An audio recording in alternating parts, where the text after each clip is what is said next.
Welcome to Cook It. I'm Barbara Thiel, County Home Economist with the Cooperative Extension Service. Today I'd like to do a segment on microwave cooking.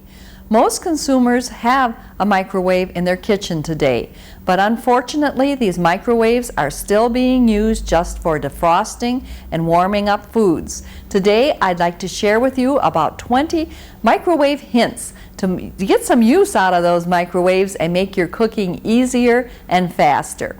Let's start out right with breakfast. You get up and you're going to have your orange juice. Orange juice is frozen, and a speedy thing to do is just take the orange juice right out into the glass pitcher, turn that frozen juice into your container, put it in frozen, pop it into the microwave, and just for a few seconds, defrost it,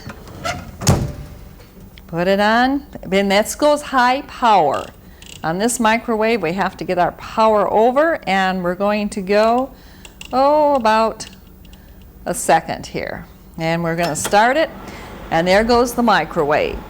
And while we're cooking with the microwave for our orange juice, let's see, what should we have this morning?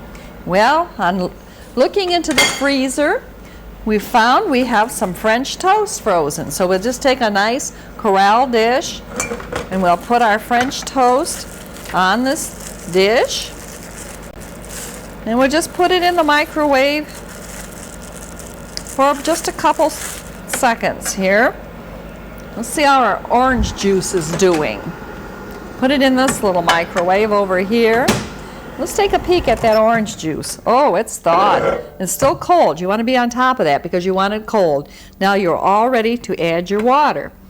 And while we're waiting for our toast, we're going to have some syrup. And I remembered I had some nice maple syrup from this fall, but what's happened? It's crystallized. So we'll take the metal cap off, and we'll put our container into the microwave, and let's put it on for another good minute here. And while that's thawing, you can do this with honey. You can do that with any type of a sugared solution. If your syrup gets sugary, just be sure to take the metal cap off and put it in the microwave. All right, let's heat up our toast. That's only going to take a minute to defrost. And while that's doing that, let's get some butter out, and we'll put a piece of butter right on our toast here. It's a knife. Only it'll take a minute. Let's take a peek and see what's going on in here. Oh, it's thawing. The crystals are coming out. It'll be nice. I'm sure that's full power. And our toast, let's take a peek. Oh, that looks good. Let's put a little butter on that toast. And it'll melt. This butter is frozen too. It's a big piece. Let's cut it in half. We don't need all that butter. There we go. So, there's breakfast. And last night I had a nice pot of coffee all brewed. So what I did, I put the coffee in the refrigerator. It stays nice and fresh in the refrigerator. And I'll put it in a cup. Now your microwaves, they vary on the amount of energy. So you need to put them on an outlet that has just its own power source, or you don't get full power. Actually today we're sharing power. And this should be done. But we're going to have to give it another minute. Now, this too should be done right now, but as you can see by sharing power, the butter is not melted. So at home, if you wonder why you're not cooking fast enough, if you're unhappy, check your power source. You can't share with the refrigerator. You can't share with the toaster, or you don't receive the wattage needed to cook your foods rapidly. All right, so we have refrigerated the coffee. And we'll take it out, and we'll put our coffee in a cup, and we'll give it a quick heat in the microwave, and it'll taste just like fresh. And let's see how we're doing. We'll wait another minute, and we'll see if our crystals are dissolving. If our butter's melted and we'll be ready, we'll have our orange juice, French toast, and our syrup, our nice hot syrup, and then we'll have a cup of coffee and we'll have breakfast in a matter of minutes. All right, this is ready. Ooh, it is bubbling, isn't it? It's boiling right away. So this has got nice and hot. In fact, we have some paper towel handy, and we're just going to wipe up the syrup. And spills, I'm glad that happened, because when your microwave does spill, when you do have any problems, all you need to do is just clean it up. And you know, there's other family members around, and sometimes they leave the microwave dirty. Just take a cup of vinegar of water, just like I have over here, just a Pyrex container with water. Put a little vinegar in here, a couple tablespoons of vinegar. Bring it to a boil, and then clean your microwave, and you'll be surprised how easily everything will wipe out. All right, now we have our syrup, and it's all gone into solution. In fact, it went in solution so well it bubbled over. We'll put that down here, and we'll wipe out this microwave a little bit more because we want to use that today for our demonstration. Oh, it did bubble over, didn't it? Did a good job. So we'll just clean up the sugar syrup. It's one thing about sugar syrup, it cleans up easily. And now let's check up on our toast and see how that looks. Oh, very, very good. So we have our French toast and our syrup, and we're all set. Just pour a little bit of syrup over here, and there we go. Nice and hot, ready to eat. Really good. All right, let's put our toast over on the table. Give our coffee a real quick heat. Let's use the small microwave for that and see what's next.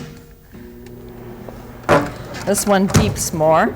We'll put our syrup over here too, right out of the way. All right, next we're going to start cooking. And often a recipe will say soften. This cream cheese came right out of the freezer. Soften doesn't mean to melt if you're going to cook with it. Let's just soften that cream cheese a little bit.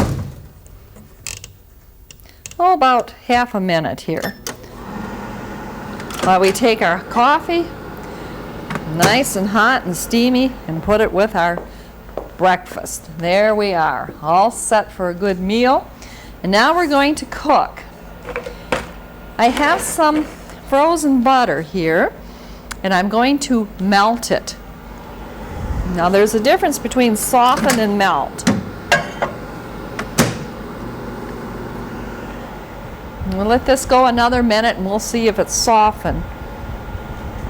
Especially if you make something fancy like a Gruyere cheese. You don't want it to go down, so you have to keep an eye on it. And let's see how soft that is. Still holds its shape, but it's soft. So that you could go ahead and cook it. You could spread it. See how nice it'll spread. You can cook it. You can cream it. Really just fine. So that's what we mean by soften. So that cream cheese is ready to use in a recipe.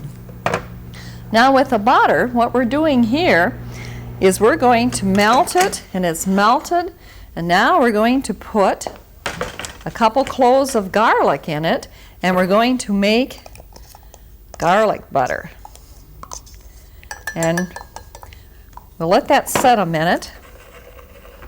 In fact, it needs to set about 15 minutes to make a real good garlic butter, and if it hardens up, we'll just heat it some more. And I have some croutons. Don't throw your bread away. Make them into crumbs, make them into croutons, put them in a container, and in the microwave they go. And they're going to brown up just fine. We'll put them in for a couple minutes.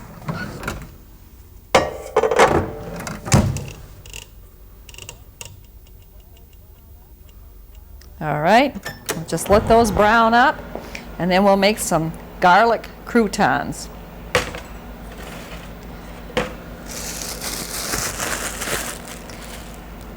Another nice, well, we won't get into our snacks yet. What we're going to do is a sandwich. Today, people come and people go, don't they? Our households are very busy. And a nice sandwich in the microwave will be, let's take this plate, let's take this bun, this nice, delicious looking bun, and we'll put some meat. It could be anything that you have. It could be lunch meat. I happen to have some chicken slices. I roasted a chicken. Could be beef, pork, anything you have, some leftover meat. And then we'll put a little bit of cheese on here. You could put your favorite dressing, whatever you like.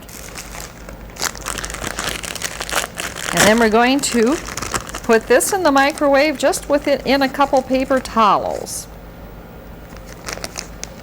And we'll have a nice hot sandwich. These are heavy, they're microwave safe. You have to be a little bit careful when you use paper products. But this is a nice, and you can set that right in the microwave, heat it up for about a minute just to melt the cheese. There we go. Now let's take a peek at our croutons. Oh, they're browning. We'll get one of our tools here. They're browning. See, they're steaming. They're browning. They're coming right along. The more you put in, of course, the longer it's going to take. They're drying out real well. So I hope you're enjoying these ideas. I'm certainly have several to show you. That's our simple sandwich. And then for snacks, how often do we buy things like crackers and they get really stale? Pretzels, just a variety of snack foods, and they're expensive. They're real expensive. So if you put them in a microwaved dish, let's put this right up here, and you microwave them on high, it does work. It really works. They get nice and fresh and crunchy again. And that's a big savings because it's hard to keep all those snack foods really fresh. Well, let's look at our sandwich. Oh, this is just great. This only took a minute. You should feel how nice and moist and soft and warm. Got our cheese is melted. You see that? Really, really good. Like I say, you could put your own little horseradish sauce or whatever you like, and there you have a very, very nice sandwich. In fact, let's take it out and look at it. There you go. Ready to serve, ready to eat. Really good. Right, with the snack foods now, be careful about putting them in the basket. I know they look nice in the basket and they look nice to serve, but a basket can catch fire. If there's any metal in here, it's going to arc. So it's better to use a microwave dish like I did. I've gotten all my Pyrex dishes out that I've had through the years, and I'm now using them with a microwave. They really come in real handy. All right, now while we have our croutons, we can put a little butter on here, or a little bit of our garlic butter, and we'll give them a toss. Oh, that smells so good. Really smells good. They're nice and crunchy. Really got hard. Now you don't want them to burn up either, so you just have to keep an eye on there. And then we'll have some garlic croutons to go with our soup or salad. A real nice addition, and really fast and quick. All right. Now we're going to come into some cooking tips. Dried fruit, such as prunes, they'll plump up, they'll cook. You don't have to cook them on the stove. You can put a little bit of water in here. If you have a sweet taste, you can put a little bit of sugar too, just a little bit. And what I like to do is put a piece of saran over them. And I have some that's microwave saran, and just put it on here for a couple minutes, and we're all set. Turn back the top so when they steam, it isn't that tight. It gives a little bit of air. All right. How are our snacks coming? They can go another minute. Those crackers were pretty stale. Let them go a little bit longer. Takes a while to crisp them, but it does work and they're good. All right, let's put the prunes for a couple minutes, and then raisins. It's so nice to plump raisins when you're doing a cookie or a recipe. Just use a little bit of liquid that the recipe calls for and put it in just a little bit, like a tablespoon is plenty. Again, put the little piece of saran over here. And in the microwave they go. Now these can go right in with the prunes. You can put a couple things. They take a little bit longer, you know, when you put two things in, but it works just fine. So now we have the prunes. Might add, when I mentioned my Pyrex, these are Pyrex custard cups. And they're expensive today, so look around at garage sales. Ask your mothers, your grandmothers, what they've done with those Pyrex custard cups. They're wonderful for the microwave. All right, let's take a look at our crackers. Our pretzels. Nice and crisp, coming out really, really good. So don't throw those expensive snack crackers away. Use your microwave or just your saltines. They're all cost today. All right. Now while we're cooking, let's get back on our cooking. Recipes call for toasting almonds, toasting coconut. Put them in a shallow dish container. I just have a Corral dish here. It's a stoneware. And we're going to put that at about 1 minute. And it'll toast that coconut for the recipe for toppings, for a nice fruit compo. Toasted coconut, very, very good. And just keep an eye on it. Don't be afraid to stir it and shake it. Well, let's take a look and see. And two, if you're cooking for a long period of time, you're going to need a pot holder because your dishes will get warm. Oh, these are just fine. They plumped right up. They'll be nice and tender. See the steam come out of there? They'll be nice and tender. They can cool down and put them in your whatever, your cakes, cookies. They'll be really, really nice and flavorful. And the prunes, they're cooking too. No need to cook prunes on the stove anymore. And then with the microwave, you know there's a standing time. For these, just put the cover back on, let them stand a few minutes, and they'll finish cooking.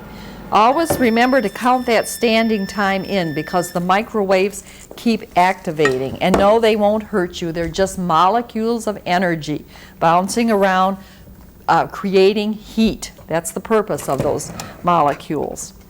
All right, now let's look at our coconut. Just shake it up a bit. It hasn't toasted yet, but it's getting there. Put it on for another minute just to toast it. Whoops. Here we go. Chocolate chips, chocolate for frosting. That's another one that's nice to use the microwave for. And it'll melt just fine. Let's melt some chocolate chips. That's another big time saver. And you have to be careful with chocolate, as you know, because if you're not, what happens? It gets hard. The same thing for caramels. When you want to use ice cream toppings or make your own, take your caramels, put them in a little bit of milk, cream, evaporated milk, whatever you have, half and half, just a little bit of liquid. And again, cover these because the steam will help them melt better. So that, as I mentioned, they're great for ice cream toppings. We'll just put those in with the chocolate. Oh, the chocolate's melting. Let's give the chocolate a stir here while we start the caramels. It doesn't take long. It doesn't take long at all. See how that chocolate's melting right down? And like I mentioned, you don't want to get your chocolate too hard, so let's watch that. Okay. All right, we'll put those back. Now the chocolate, it says to do uncovered, where the caramel I'm going to cover. And how is our coconut coming along? It's coming. It's taking a little bit longer to toast, but it's coming right along. So we can let this go for another minute yet while we're doing our candy, because it should toast up crispy. All right, keep an eye on that chocolate.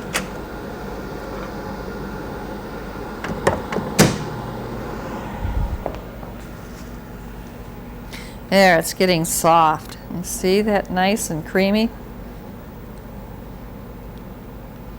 You can melt your chocolate for your cakes that way too. Just stir it, keep an eye on it, because 30 seconds in the microwave is a lot of time. As you know, it moves right along. So put it back in. Take a look at our caramel. Our caramel's just about ready. I'm going to watch that chocolate or it's going to get away on us. Caramel's melting right down. Oh, doesn't that look good? Use this for caramel apples. You can use it for caramel sundaes, caramel toppings. See how easy that was? Just stir it up, and there you are. All set. Okay, now let's watch that chocolate. Really good. All right, and the chocolate, that should be ready. It is. Chocolate's, oh, see how nice and soft, smooth that is? That's really nice. Couldn't ask for better. And like I mentioned, the squares of chocolate too, when you make a chocolate cake. Really, really good. Very fast, very easy, but watch that. Once you ruin it, it's too late. And our coconut should be ready this time. And one nice thing though, when you use this dish is a stoneware, it is meant for the microwave. It doesn't get hot. When you use microwave dishes, they're really nice to use because they too bounce the microwaves off of them so that you can use them. All right, another dish I'd like to share with you is stir fries are coming along, and if you have vegetables the same size, you can pre-cook them in the microwave. You can use them for kebabs, you can use them for stir fries, and they go a little bit faster. Just put a little bit of water, just a little bit in there. Just put just to get a little bit of steam. And then your vegetables, you can put onions in here.